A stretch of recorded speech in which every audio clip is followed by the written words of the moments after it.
ये कहानी है रामू की। रामू एक बहुत ही गरीब किसान था। उसकी पत्नी का नाम मधु था और उसकी छोटी बेटी का नाम चिंटू था। रामू था तो बहुत ही मेहनती, लेकिन उसे उसकी मेहनत का फल नहीं मिल पाता था।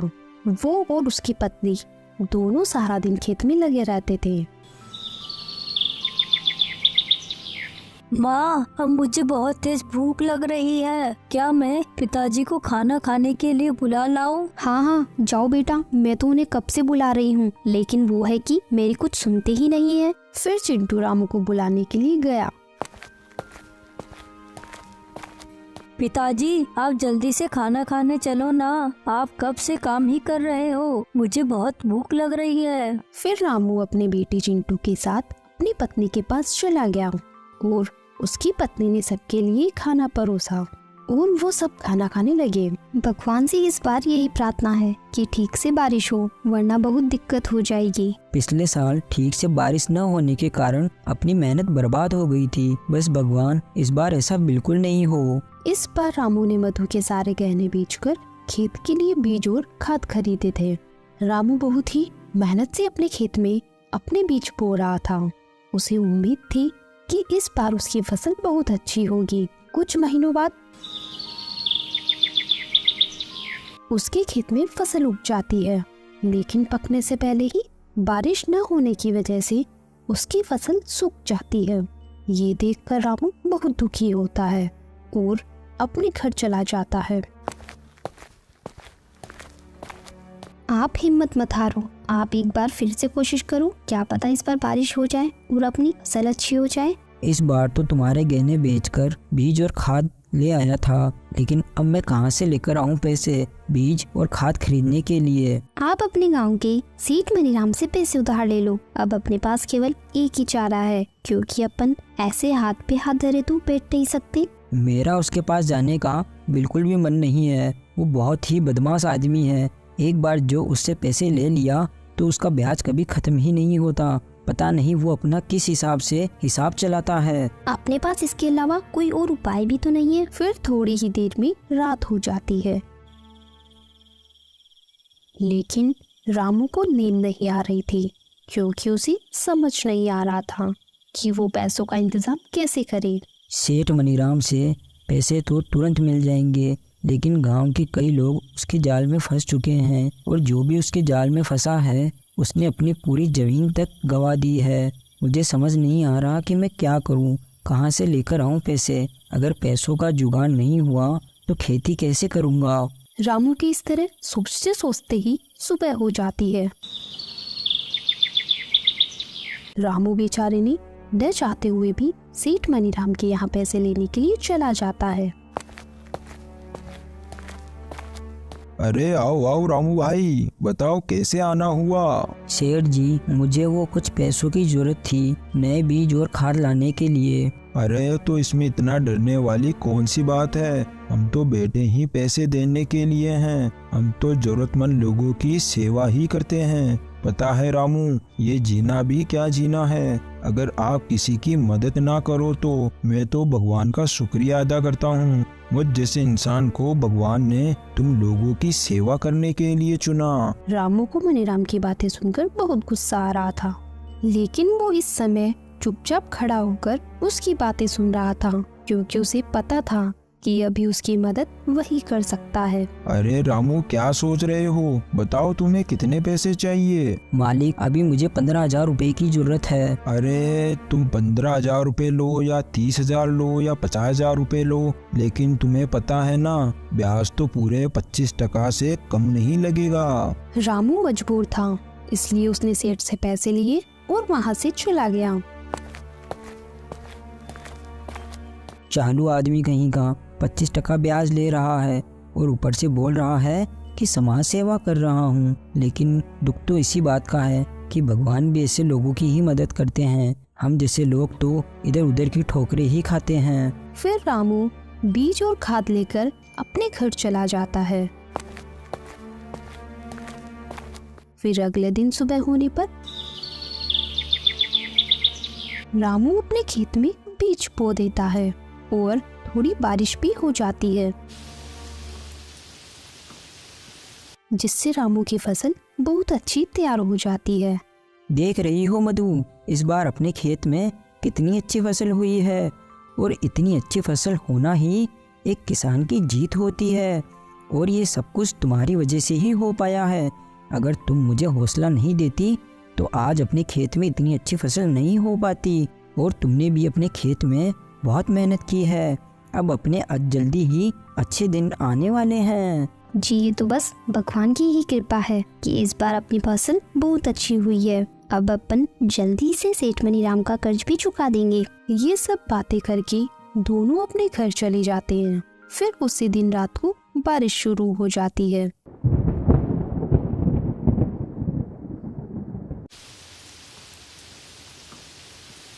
पूरी रात बहुत तेज बारिश होती है। सुबह होने पर भी बारिश रुकने का नाम नहीं ले रही थी। मधु, न जाने ये बारिश कब रुकेगी। पहले तो बारिश हो नहीं रही थी और अब हो रही है तो इतनी हो रही है कि कल रात से रुकने का नाम तक नहीं ले रही है। क्या पता मेरी फसल कैसी होगी। आप बिल्कुल भी चिंता मत कीजिए, देखना जल्दी ही बारिश रुक जाएगी। फिर आप जाकर अपने खेत की फसल को देख आना। मधु ये बोलकर रामू को दिलासा देने की कोशिश करती है, लेकिन उसे भी पता है कि अब तक उसकी फसल खराब हो चुकी होगी। फिर ऐसे ही 5 दिन तक बारिश रुकने का नाम नहीं लेती। 5 दिन बाद जब बारिश रुकती है तो रामू सुबह जल्दी ही अपने खेतों की ओर अपनी फसल को देखने के लिए निकल जाता है। रामू वहां जाकर अपनी फसल को बर्बाद देखकर रोने लगता है।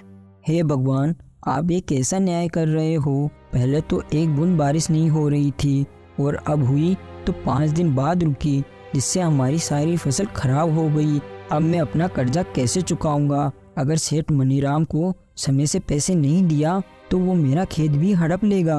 रामू वहां से रोता हुआ अपने घर आ रहा था कि तभी रास्ते में उसका एक्सीडेंट हो जाता है, तो उसे गांव के अस्पताल में ले जाया जाता है। सुनिए जी, आप बिल्कुल भी चिंता मत कीजिए, मैं हूँ ना, मैं सब संभाल लूंगी। आप सिर्फ अपना ख्याल रखिए। आपका साथ होना भी मेरे लिए बहुत है, आप बस मेरा साथ मत छोड़ना। मधु सेठ मनीराम के यहाँ जाकर उससे पैसों की भीख मांगती है। मधु, ये तो मैं भी जानता हूँ कि बारिश अपने हाथ की चीज नहीं है जिससे अपन रोक सकें, और इस बारिश से अपने पूरे गांव की फसल खराब हो चुकी है। लेकिन मैंने तो तुम्हें ब्याज पर पैसे दिए थे, और उधारी तो ब्याज खाने के लिए ही दी जाती है ना। सेठ जी, मैं आपके पैसे चुका दूंगी, लेकिन अभी आप ही हो जो मेरी मदद कर सकते हो। मैं तुम्हें पैसे तो उधार नहीं दे सकता, लेकिन मेरे पास कुछ आलू पड़े हैं, तुम उन्हें बाजार में बेच आओ। अगर तुमने उन्हें अच्छे दाम में बेच दिया तो मैं तुम्हें उस कीमत का कुछ हिस्सा दे दूंगा। मधु के पास और कोई उपाय नहीं था, इसलिए वो इस बात के लिए मान जाती है। तो सेठ अपने आदमियों के साथ आलू की बोरियां मधु के यहाँ बेच देता है। लेकिन मधु जैसे ही आलू को देखती है तो वो हैरान हो जाती है। ये सारे आलू तो सड़े हुए हैं, ये आलू कौन बाजार में खरीदेगा। अरे मधु, तुम इतना भी नहीं समझती हो कि जब बारिश आने से हमारी फसल बर्बाद हुई है तो सेठ मनीराम की फसल कैसे बच सकती है। सेठ बहुत चालू आदमी है, उसके सारे आलू सड़ चुके थे, इसलिए उसने ये सारे आलू तुम्हें दे दिए ताकि वो अपने ऊपर और कर्जा चढ़ा सके। लेकिन कुछ भी हो जाए, मुझे आलू को बाजार में बेचना ही पड़ेगा। मधु और रामू ये सब बातें कर ही रहे थे कि तभी वहाँ चिंटू आ जाता है और इतने सारे आलू को देखकर कहता है, माँ, अपने घर में आप इतने सारे आलू क्यों लेकर आए हो? क्या इतने सारे आलू से आलू के पराठे बनाओगे? चिंटू की ये बातें सुनकर मधु बहुत खुश हो जाती है। वाह चिंटू, तुमने तो मेरी मुसीबत का हल मुझे दे दिया। मैं इन आलू को बाजार में ऐसे नहीं बेच सकती, लेकिन अब इनमें से अच्छे आलू अलग निकाल कर उनसे आलू के पराठे बनाकर बाजार में बेच सकती हूँ। फिर अगले ही दिन से मधु बाजार में आलू के पराठे बनाकर बेचने लगती है। कुछ ही दिनों में उस गांव में मधु के आलू के पराठे बहुत ही मशहूर हो जाते हैं। ये सब देखकर सेठ मनीराम को बहुत जलन होती है। अरे इस तरह तो ये मधु मेरा सारा कर्जा चुका देगी। मुझे क्या पता था कि सड़े हुए आलू को इस तरह भी इस्तेमाल कर सकती है, वरना मैं इसे ये आलू कभी नहीं देता। सेठ मनीराम मधु की इतनी बिक्री देखकर परेशान हो रहा था, तो वही मधु के मन में भी अब लालच आने लगा था और अब मधु खराब और सड़े हुए आलू से भी पराठे बनाकर बेचने लगी थी। मधु, ये क्या कर रही हो तुम? ये आलू तो पूरी तरह सड़ चुके हैं। अगर तुम इनसे आलू के पराठे बनाओगी तो सबको पता चल जाएगा। इस समय मुझे अपने परिवार के आगे कुछ भी नजर नहीं आ रहा। अगर हमें सेठ मनीराम के कर्ज से बचना है तो हमें ये करना ही होगा। और मैंने इसमें गरम मसाले ज्यादा डाले हैं तो किसी को पता भी नहीं चलेगा। लोगों को सिर्फ गरम मसाले की ही खुशबू आएगी। ऐसे ही कुछ दिन बीत जाते हैं और मधु सेठ मनीराम का सारा कर्ज चुका देती है।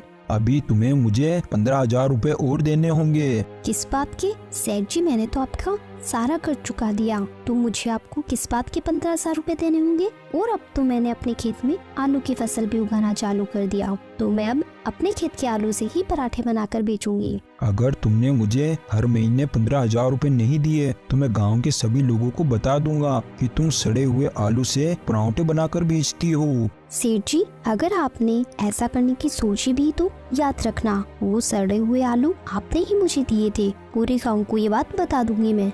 मधु की ये बातें सुनकर सेठ मनीराम चुप हो जाता है। ऐसे ही कुछ दिनों में रामू भी बिल्कुल ठीक हो चुका था और उन्होंने अपने खेत में पानी की समस्या से बचने के लिए कुआं भी खुदवा लिया था और अब वो दोनों पति पत्नी अपने खेत में आलू की फसल उगाया करते थे। रामू आलूओं को बाजार में बेचा करता था और जैसे ही आलू खराब होने लगते तो मधु उनसे आलू के पराठे बनाकर बेचा करती थी।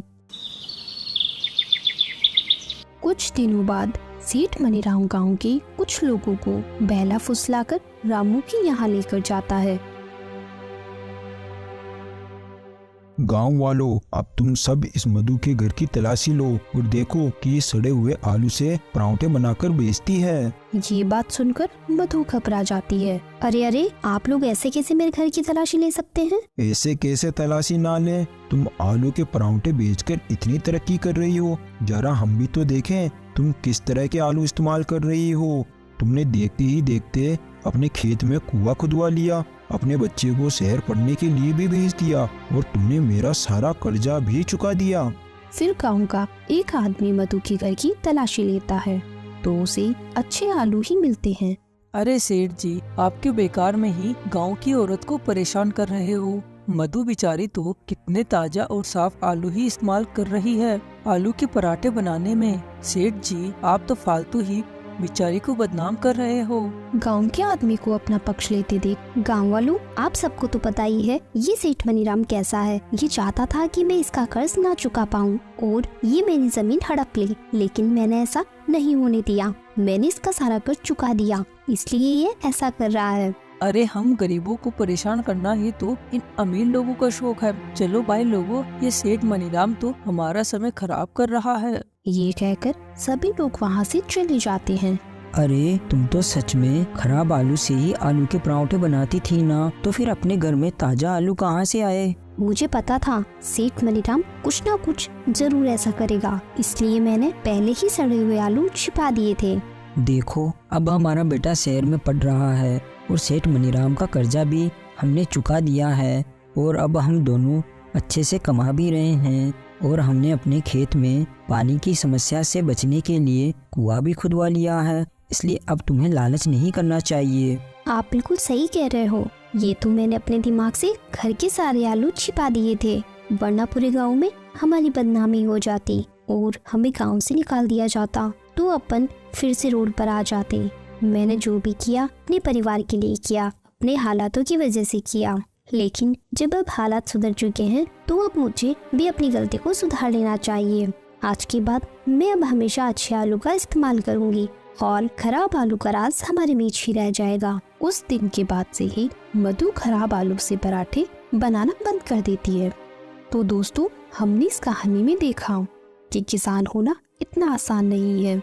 किसान के सर पर हमेशा मुसीबत मंडराती रहती है। बारिश कम होना भी किसान के लिए मुसीबत है और ज़्यादा होना भी किसान के लिए मुसीबत है।